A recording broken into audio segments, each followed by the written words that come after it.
مستيات بيتنا مستيات بيتنا نحكينا مثل إرتران من صغراء استفعل عليه صحفات تنقص مسلتاتن قال محتساتن حيزا بذكريات كبر أب إن ترادوت تقرب مدبيان سلام كم يتصنحكم كبرات تخطاتلتنا نلومي أب قدامي حبريتانا أب كل تግራይ تفطيرو زلو أزيو تأفافي بوليتيكاو وطري مغلطي لتنال جنرال تادسو وردن أب كتما مقاله زغاطمه ناي نتاوغي حدغان زملكتو زرزر صبصبات حزنا قريبنا لنا بريزيدنت غيزياوي ممحدار كل تግራይ لتنال جنرال تادسو ورده تمالسوني أماسيو أب زوصو هصص مغلطي حزب تግራይ أب أزيو حدغنيا مدرخ كم زركب أفليتو جنرال تادسه أبتي ببيت صحفت غيزياوي ممحدار زوص مغلطي حزب تግራይ كالئ زور ودقت كسكم أيغبأن بمبال نتي أب لعل تكلل أنصلالي زلو حدغا كوينات دون مبال حزبي بنقحات كسرح صويعو እቲ ፕሬዝዳንት ኣብ መግለጺኡ ሕጂ ዘለናሉ መድረኽ ኣብ መንጎ ሰላምን ኩናትን ዘላ ኣዝያ ቀጣን መንገዲ ሒዝና እንጻደፈሉ እዋን እዩ ኢሎ ወሲኹ ድማ እቲ ከይተቐንጠጠ ጸንሐ ደመና ኩናት ክሰርብ ዝኽእለሉ ብቐሊሉ ናብ ኩናት ሸታሒልና ክንኣቱ ኣብ እንኽእለሉ ኩነታት ኣለና ብምባል እቲ ፖለቲካዊ ምስሕሓብ ናብ ዓብይ ደማዊ ግጭት ከይቅየር ዘለዎ ስግኣት ብዝርዝር ኣቐሚጦ እዚ መግለጺ ጀነራል ታደሰ ዝወጽእ ዘሎ ኣብ መንጎ መሪሕነት ሕወሓትን ጊዜያዊ ምምሕዳር ትግራይን ዘሎ ዘይምርድዳእ ናብ ዝለዓለ ጥርዙ ኣብ ዝበጽሓሉ እዋን እዩ እቲ ወጥሪ ዝያዳ ዝኸረረ ድሕርቲ ቀዳማይ ሚኒስተር ኣብይ ኣሕመድ ዕድመ ስልጣን ጊዜያዊ ምምሕዳር ትግራይ ንተወሳኺ ግዜ ከም ዝነዋሕ ምግባር እዩ ሕወሓት በቲ ዝተወሰነ ምንዋሕ ስልጣን ከም ዘይተሰማምዐ ብወግዒ ገሊጹ ኣሎ እቲ ውድብ እዚ ስጉምቲ እዚ ንስምምዕ ፕሪቶርያ ብቁሉዕ ዝጥሕስ ምዃኑ ብምግላጽ ንሕና እንፈልጦ ስልጣን ጊዜያዊ ምምሕዳር ኣብቂዒ እዩ ዝብል መርገፂ ሒዙ ይርከብ ከም ውፅኢቱ ድማ ሕወሓት ነቲ ቅድሚ ኩናት ትግራይ ዝነበረ ባይቶን መንግስትን ክመልስ ምዃኑ ብምውሳን ኣባላት እቲ ባይቶ ሎሚ ሰሉስ ኣብ መቐለ ኣኼባ ክጅምሩ ፀዊዑ ይርከብ ክብሉ ምንጭታት ይሕብሮ ጀነራል ታደሰ ወረደ ብወገኑ ዘረክቦ ስልጣን ከምዘየለ ብምግላጽ ተግባራት ሕወሓት ሓደገኛን ናብ ካልእ ዙር ኩናት ዝዕድምን ምዃኑ ብጽኑዕ ኣጠንቂቑ ብዓይነቱ ትሕዝቱኡን ውፅኢቱን ኣብ ታሪኽና ገጢሙና ዘይፈልጥ ሓደገኛ ፈተና ነተኣናግድ ኣለና ዝበለ እቲ ጀነራል እቲ ኣነ ዝበልክዎ ጥራሕ ይኹን ዝብል ኣተሓሳስባን ናይ ትማሊ ልምድን ንመፍትሒ ሽግር ዕንቅፋት ይኸውን ከም ዘሎ ሓቢሮ ፖለቲካዊ ወጥሪ ኣብ ዝለዓለ ደረጃ በፂሕሉ ኣብ ዘሎ እዋን ትማሊ ሶኒ ምሸት ኣብ ከተማ መቐለ ናይ ነታጊ ድምፂ ተሰሚዑ ነይሩ እቲ ሓደጋ ትማሊ ምሸት ከባቢ ሰዓት 8 ፈረቓን ምሸት ናብ ቤት ጽሕፈት ምምሕዳር ክልል ትግራይ ኣብ ዝወስድ ጽርግያ እዩ ኣጋጢሞ ቤት ጽሕፈት ፖሊስ ከተማ መቐለ ንቢቢሲ ከም ዝገለጾ እቲ ኖትጊ ናይ ኢድ ቦምባ ምዃኑ ካብቲ ዝተረኽበ ኣሰር ቀለበት ምርግጋጽ ተኻኢሉሎ እቲ ፍንጀራ ኣብ ሰብ ዘብጽሖ ጉድኣት እኳ እንተዘይብሉ ኣብቲ ከባቢ ግን ዓብ ስምባደ ፈጢሩ እዩ ፖሊስ መበገሲቲ ፍንጀራ ንምፍላጥ መርመራ የካይድ ከም ዘሎ ሓቢሩ ኣሎ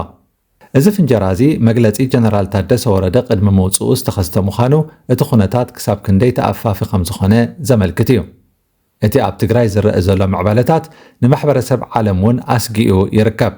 ሕብረት ኣውሮጳ ቅድሚ ሒደት መዓልታት ኣብ ዘውፅኦ መግለጺ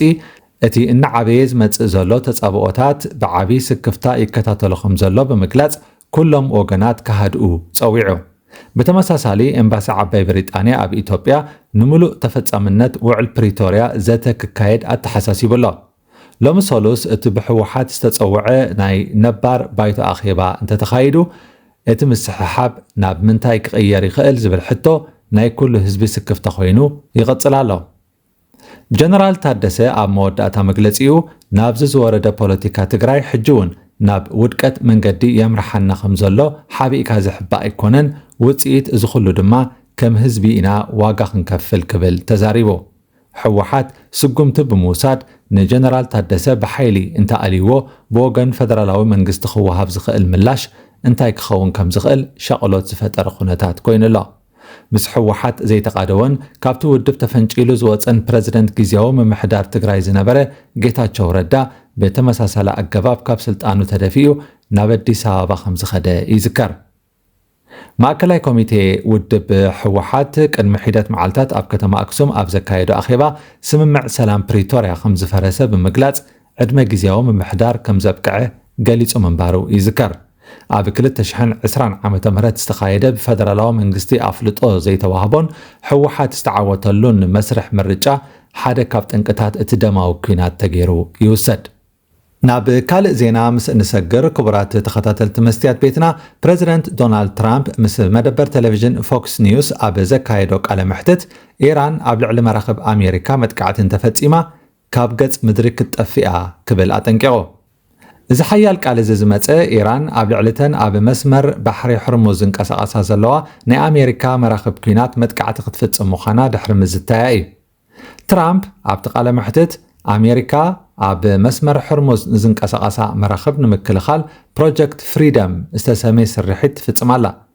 ኣብዚ መስርሕ እዚ ፕሬዚደንት ትራምፕ ከም ዝገለጾ ብስም ፕሮጀክት ፍሪደም ዝተሰመየ ወተሃደራዊ ምንቅስቓስ ካብ ትማሊ ሶኒ ጀሚሩ ብወግዒ ይሰላሰል ኣሎ እዚ ስርሒት እዚ ክካየድ ዝኸኣለ ብሰንኪቲ ኣብቲ ዞባ ዘሎ ወጥሪ ንግዳዊ መራኸብ ክንቀሳቐሳ ብዘይምኽኣለን ካብ መላእ ዓለም ብዝመፀ ፀውዒት መሰረት ብምግባር ምዃኑ ተገሊጹ ኣሜሪካ ድሮ ኣብቲ ዞባ ብርቱዕ ስጉምቲ ክትወስድ ጀሚራላ ሓይልታት ኣሜሪካ ኣብ መስመር ሕርሙዝ ንዝንቀሳቐሳ 7 ናይ ኢራን ንኣሽቱ ጃልባታት ከም ዝወቕዑን ብተወሳኺ ድማ ናይ ኢራን ድሮናትን ሚሳይላትን ከም ዘውደቑን ይፍለጥ ትራምፕ ወሲኹ ኢራን ኣብ መስርሕ ዘተ ኣዝያ ድኽምቲ እናኾነት ትመጽእ ኣላ ሓይልታት ምክልኻልና ድማ ካብ ናይ ኢራን ብዕፅፊ ዝበለጸ ወተሃደራዊ ዓቕሚ ኣለዎም ኢሉ ንምትንካፍ እንተደፊራ ግን ሳዕቤኑ ንኢራን ካብ ካርታ ዓለም ዘጥፍእ ክኸውን እዩ ክብል ፈኪሩ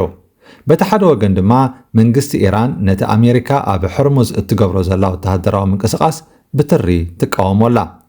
ኢራን ኣሜሪካ ንልኡላውነት ባሕሪ ኢራን ትጥሕሳላ ብምባል ሓይልታት ባሕሪ ኣሜሪካ መጥቃዕቲ ክወርዶም ምዃኑ ትዛተላ ሕርሙዝ ንዓለም ለኻዊ ዕዳጋ ነዳዲ ኣዝዩ ወሳኒ ዝኾነ መስመር ባሕሪ እዩ እዚ ኣብ መንጎ ክልቲአን ሃገራት ዝርአ ዘሎ ናይ ቃላት ኩናትን ጭቡጥ ወተሃደራዊ ግጭትን ንዓለም ለኻዊ ምርግጋእ ቁጠባን ሰላምን ኣብ ዓብዪ ስግኣት ኣውዲቕዎ ይርከብ ትራምፕ ግን ኣብ መርገፂኡ ጸኒዑ ሃገራት ዓለም መራኸበን ክሕልወለን ይሓታን ኣለዋ እዚ ድማ ግቡእ ዝኾነ ስጉምቲ እዩ ክብል ተግባራቱ ምኹኒ ከም ዝኾነ ይገልጽ